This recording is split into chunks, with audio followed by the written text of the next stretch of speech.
Hello everyone, it's Mike coming to you from the Big Mango. The world knows us as Bangkok, Thailand. And,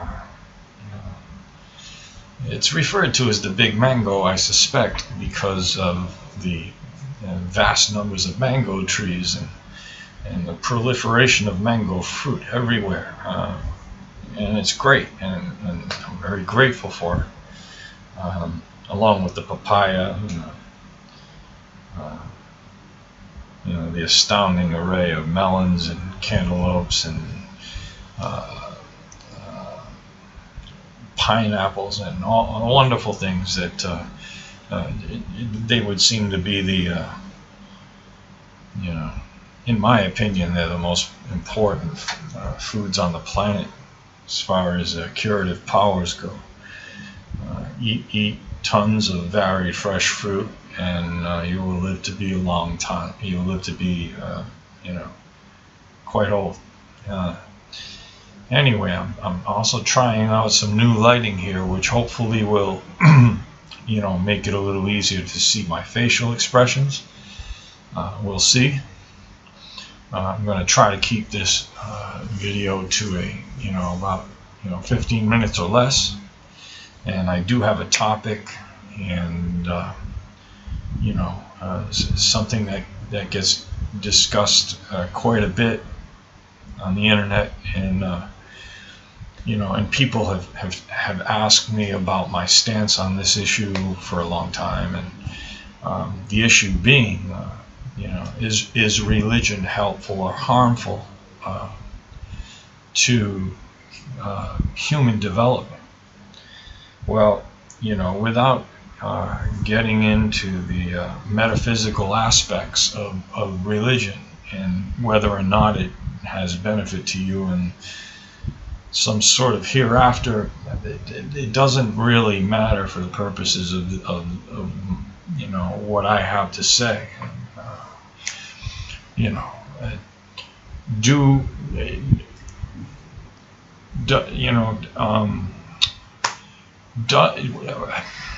I keep thinking of Pascal's wager, and and that kind of is puts everything into a point of critical mass as far as thinking about religion's impact on human development. And without even really trying too hard, the most obvious aspect or the most obvious impact that religion has on human development, both in the short term, or let's say on the personal level, and then in the long term, the larger perspective, the collective level.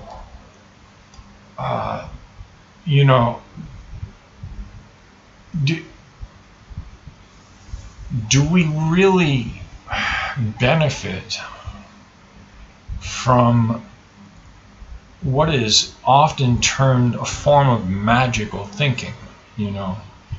Which means simply this: we understand that there are certain laws related to physics in our immediate surroundings, and then on out into the universe. We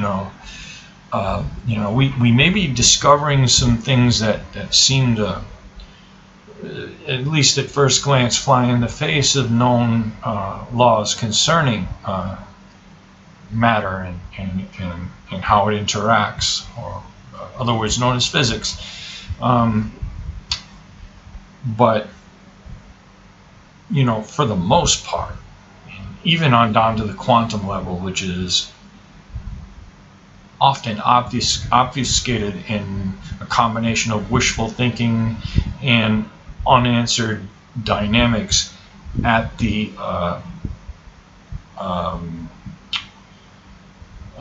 what am I looking for here? The quantum realm. you know, we know that for every action there is an equal and opposite reaction, you know, for the most part. Well, that's one of the few tangible things that we're given or that exist in the universe that can begin to lay a foundation for mental and emotional stability. You know, imagine, if you will, a universe, right, where essentially everything sails along in a predictable fashion until suddenly it doesn't, you know, with no predictability or regularity, because what in this universe, the overriding force or control that we would be encountering is a being, or perhaps beings, that we cannot see, we cannot hear, we cannot interact with in any way that is measurable, okay? Meaning that any forms of interaction that take place in this universe with this all-controlling force or entity takes place purely in the realm of our imaginations, at least as far as provability is concerned. Now, we walk down city streets and country roads and trek through jungles and over mountains, and you know, indoors, out of doors, sometimes protected to some degree from the elements, sometimes wide open to them. And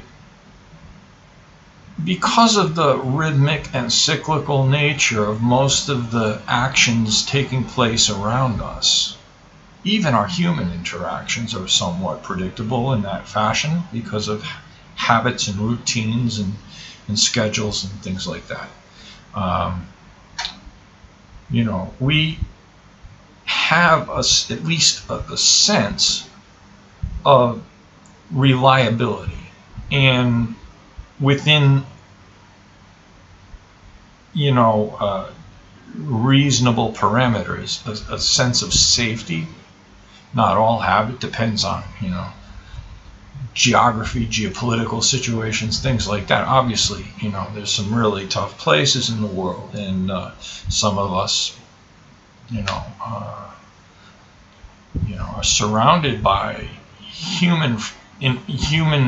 lack of human predictability. But a case could even be made that even human unpredictability, and it's not unpredictability, but let's say unpredictability, is predictable. You know, once you understand the nature of the individuals involved. Okay, so so in a godless universe, you walk around, godless in the sense that you take God out of the equation, again, for the purposes of this little discourse here, and what you have is, you know, a sense of at least having probability of survival from day to day. Now, even within that, there are things that are cyclical, but the cycles are so grand that we can't really observe them, or the objects involved are not visible, at least to the naked eye, or to the, you know, workaday human being, and you know, going through his or her daily interactions. things can happen. Something can fall off a building. A meteor can actually fall out of the sky.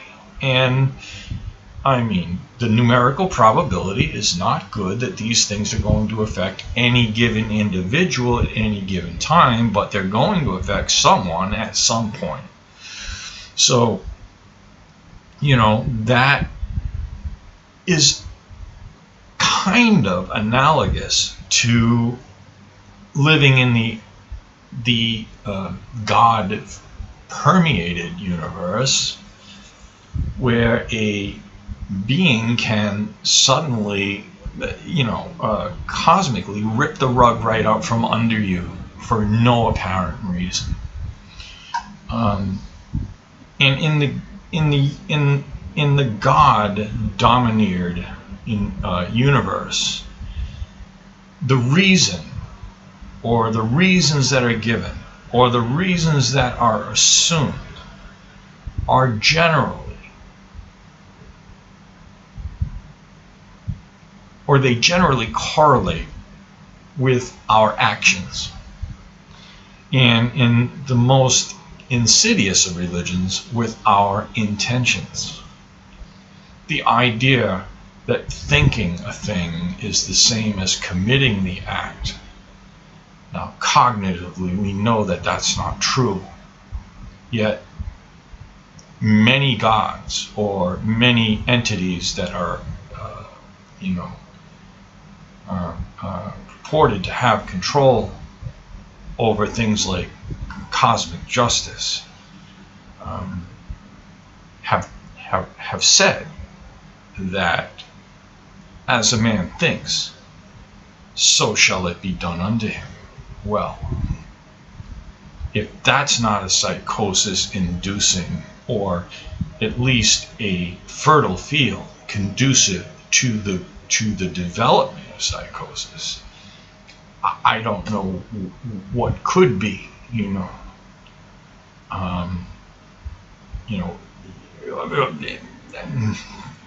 in sort of fairness, that particular religion, obviously I'm alluding to Christianity, though some semblance of this does exist in other cultures and in their respective religions, but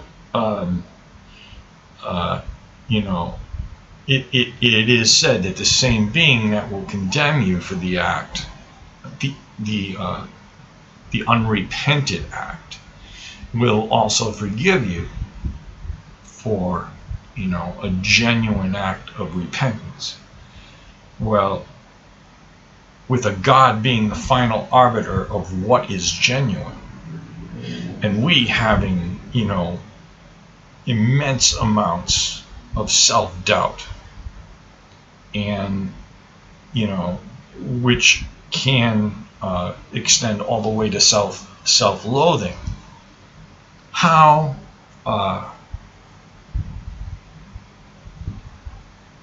much energy is it going to take to maintain a sense of mental and emotional stability when you live in a universe where essentially the ground is constantly shifting beneath your feet? I mean, I will explain at some point, probably not in this video, how that can happen in a godless universe at the hands of other humans, but that's a whole other realm. So basically, yes, religion is not only a hindrance to humans on the personal development scale, but on the collective societal development scale, it is absolutely chaos inducing. And as such, we have to get a much bigger conversation going concerning this topic. And it's not a conversation about atheists versus this, or Catholics versus Protestant Christians, or Islam against Christianity. It's none of these things. It's the enemy of erroneous thought that is constantly reducing us to a state of existence where we are becoming less and less able to impact the world around us. I think it's time for us to admit that religion, I'm not saying it's intentionally or dishonorably or anything like that, because I don't want to judge it, okay? But I want to say this. If you have the ability to recognize intuitively at times, perhaps when you're praying, and you get the suspicion that you're praying to an empty room, the suspicion, that little twinge, that cognitive dissonance, don't suppress it.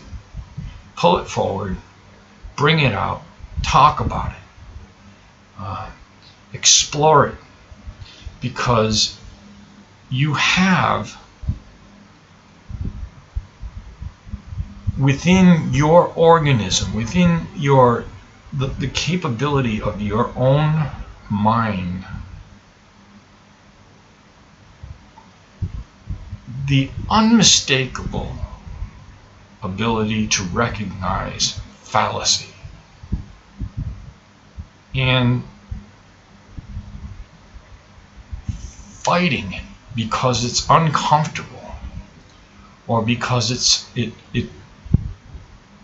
is fear-inducing, is counterproductive to your development, to the safety and welfare of your children, the betterment of society. And